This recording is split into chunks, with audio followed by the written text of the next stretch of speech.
আজ ইকরা তার কাজিনের বাসায় বেড়াতে গিয়েছিল।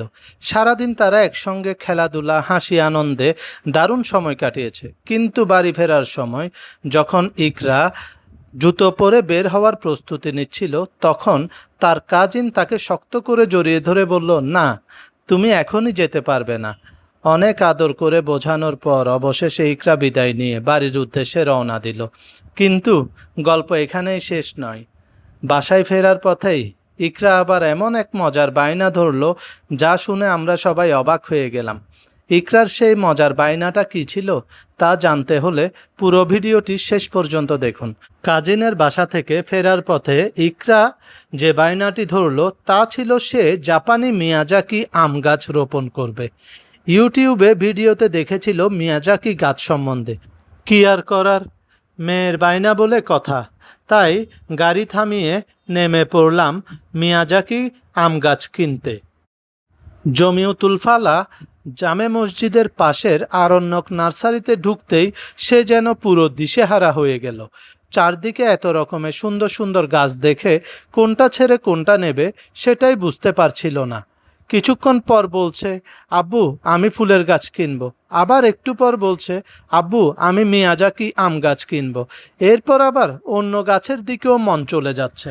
আসলে কি আর বলবো, শুধু আমার মেয়েই নয়, এত সুন্দর সুন্দর গাছ দেখে আমিও যেন দিশেহারা হয়ে পড়েছিলাম। মনে হচ্ছিল সব গাছই কিনে ফেলি। চারদিকে চোখ জুড়ানো সব গাছ, কোনোটিতে রঙিন ফুল ফুটে আছে, আবার কোনোটিতে ঝুলছে টাটকা ফল। পুরো নার্সারিটাই যেন প্রকৃতি প্রেমীদের জন্য এক টুকরো স্বর্গ। শেষ পর্যন্ত আমরা আমাদের কাঙ্ক্ষিত মিয়াজাকি আম গাছ পেয়ে গেলাম। আমার মেয়ে তো একেবারে আনন্দে দিশেহারা। গাছগুলো ছিল 4 ফিট থেকে 4.5 ফিট লম্বা, সুস্থ সবল এবং কলম করা, যা দেখে আমাদের বেশ ভালোই লেগেছিল। দাম জানতে চাইলে তারা বলল গাছটির মূল্য 500 টাকা।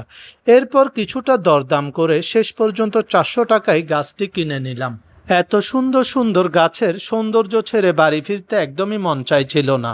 তবুও শেষ পর্যন্ত পছন্দের মিয়াজাকি আম গাছটি সঙ্গে নিয়ে অনেক আনন্দ আর স্মৃতি নিয়ে আমরা বাড়ির উদ্দেশ্যে রওনা দিলাম।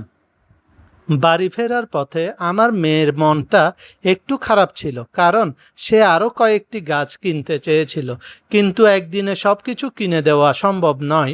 তাই আজ শুধু একটি মিয়াজাকি আম গাছই কিনে দিলাম। ইনশাল্লাহ ভবিষ্যতে সুযোগ হলে তার পছন্দের আরও কিছু গাছ কিনে তাকে একটি বাগান তৈরি করে দিব। বাড়ি ফিরে ইকরা তার প্রিয় আঙ্কেলের সাহায্যে মিয়াজাকি আম গাছটি একটি 20 লিটারের বালতিতে নতুন মাটি দিয়ে যত্ন সহকারে রোপণ করালো। এরপর আঙ্কেলকে সঙ্গে নিয়ে গাছটি তার নতুন বাড়িতে নিয়ে গেল। সেই প্রিয় আম গাছটি রোপণের মাধ্যমে ইকরা তার নতুন বাড়ির বাগানের প্রথম অধ্যায়ে শুভ সূচনা করল। ছোট্ট এই গাছটির সঙ্গে জড়িয়ে থাকলো তার অনেক স্বপ্ন, আনন্দ আর ভালোবাসা। দোয়া করবেন ইকরা যেন তার নতুন বাগানের দিকে অগ্রসর হতে পারে।